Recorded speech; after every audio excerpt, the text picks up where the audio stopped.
Thank you, everyone. Sorry about that in waiting. And so my name is Tianlong Nan, and this is a joint work with Bhaskar, Christian, and Ruta. So let's start to talk about two classes of items. So there are some, usually we talk about the goods in the world. So there are something that we would like as much as possible, whatever we are, how much we already have. For example, the accepted papers, funding, holidays, right? Well, in contrast, there are a class of items that we don't like at all. For example, maybe some of you like,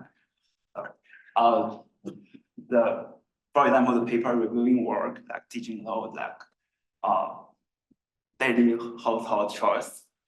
So we say that goods give us utilities and the chores give us disutilities.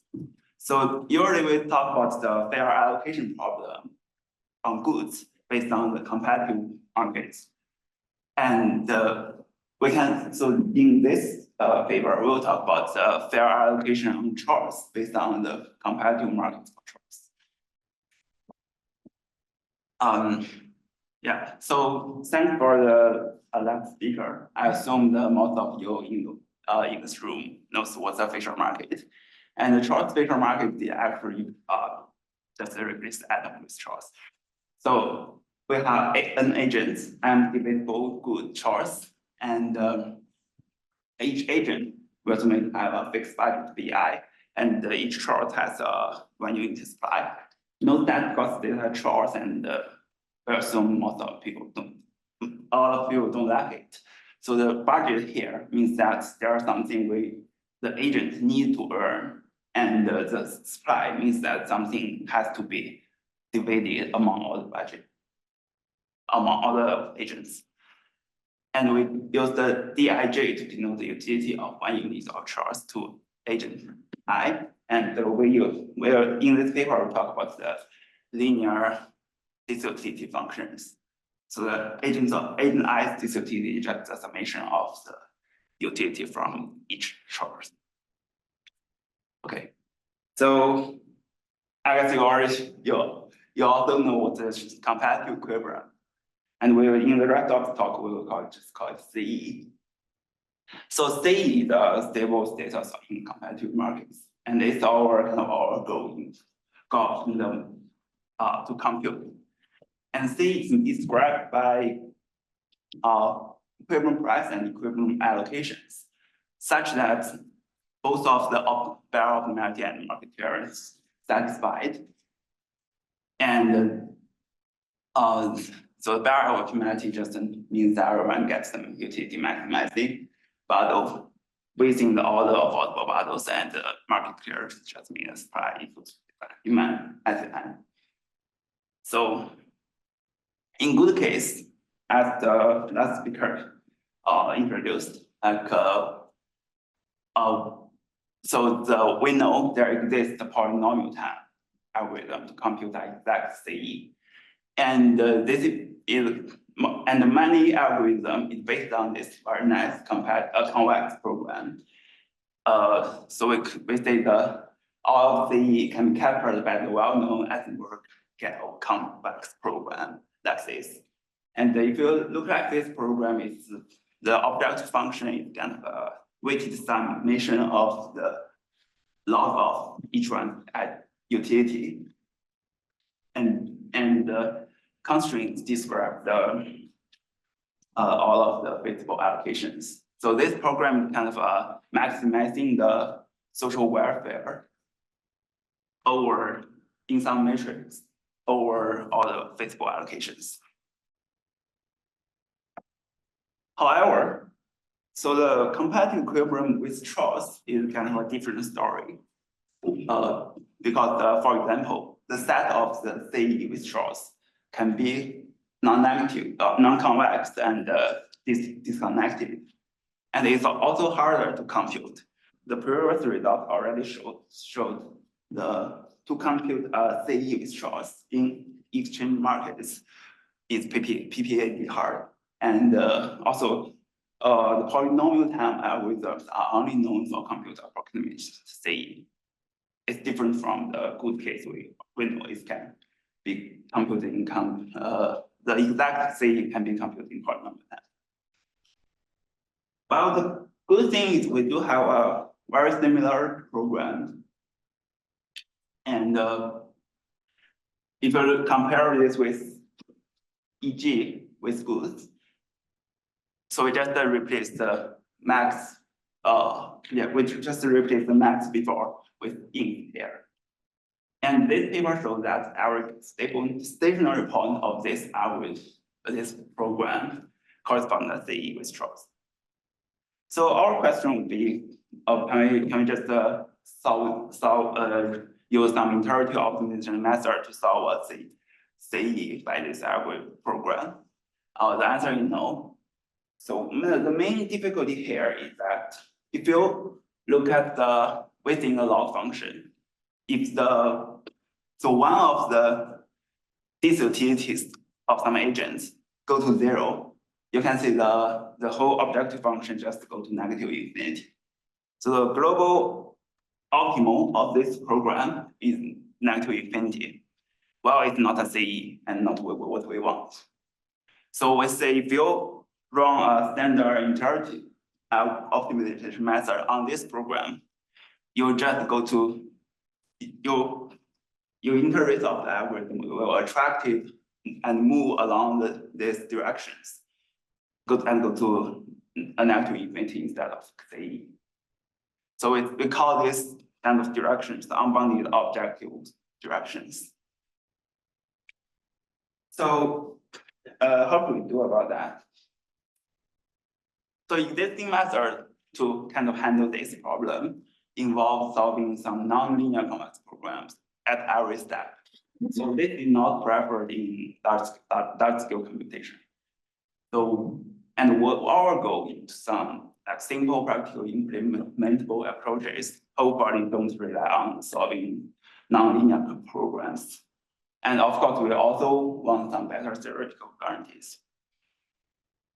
And what did we do is first we propose a new program that captures all CE as its KKT points, and without any unbounded objective direction.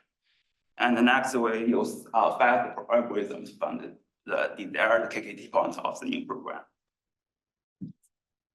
So sometimes when you have a program, you always want to look at the do of it. Well, yeah, it's a joke in our department. Okay, so the Lagrange do of EG with good we already have, and it's very nice, and we can compute the equivalent price based on the do of EG. Well, because the EG primal with Chores is a concave minimization problem without lower bound. So if you look at the Lagrange do of it, it's just a negative infinity and doesn't make any sense. So, well, we do observe that EG with goods and EG with Chores in primal, the primal looks very symmetric. So we'll think, what if we just write down the symmetric formulation of the do of EG with goods? So we just replace mean here with sup and flip the sign in the constraints. And this, our call it kind of do of the EG, do of EG with Chores and shorty short do. It actually finished the can do the job. Right? So we can show if XP is a KKT point of short primal, then this point in the corresponding point in the do space is actually also a KKT point of short do, and the other direction is also correct. Furthermore, the primal and do program objectives are equal at every KKT points. So this is kind of even our do is not Lagrange do. This still preserves some strong duality lack properties. Well, this chart do still has some unbounded object directions. So let's look at instance. So in this instance, we have one chore and two agents. And the gray region is the feasible region of the chore tool. And we have one KT point, which is denoted by the yellow point there. So, and the green passes is some interest of the algorithm if we run the that's the standard iterative optimization method starting from on this instance. So we can say, even if we start from some points very close to KKT points, the algorithm still attracted by the two extreme cases instead of KKT point. So this is not desired. So what would we do? Okay, so we can, surprisingly, we found we can just fix this issue by adding an additional constraint to chores tool. So before why, let's look back and say why this has an unbounded objective to directions. This is because you can, once you make one of the beta I to 0, or you can also push the beta pj, one pj to positive infinity. So either way, you can get a positive infinity objective. And here, by adding this these constraints, we actually will avoid both of them because the sum of pj has to be equal to sum of bi, which is the constant in the setting. And all the pj is non-negative, so none of them can go to positive infinity. And also, if you push one beta I to 0, based on the first constraints, all of pj would go to 0, and this breaks the redundant constraints. We call this constraint as redundant constraints because this constraint is actually implied by the KKT condition of the previous original chores tool. So at least for all the KKT points, this constraint is redundant, but it actually solves the previous problem. And also, a very important point is that by adding this constraint to the program, we do not introduce any new KKT point. So we can show there is a one-to-one correspondence between CE of the chores feature market and the KKT point of chores to do redundant.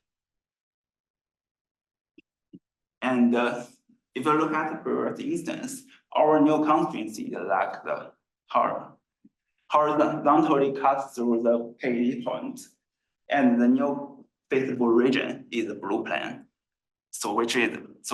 And the original KKT point is still a KKT point, and we do not introduce any KKT point here. All right, so let's talk about what algorithm we use. So in this problem is a convex maximization problem over a polyhedral. And in literature, there are a special case of Frank-Wolf algorithm was used to solve this kind of problem. So let's quickly review what is the Frank-Wolf algorithm. So for general maximization problem, so Frank-Wolf algorithm, at each step, say the current step our iterated xi. So first we compute, so we solve a step maximization problem, which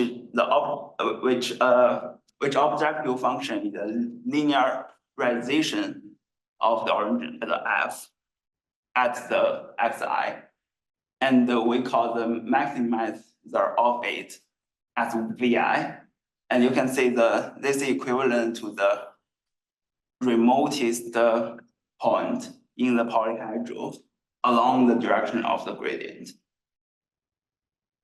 And we call this, because it's a linearized problem, we call this a linear maximization oracle.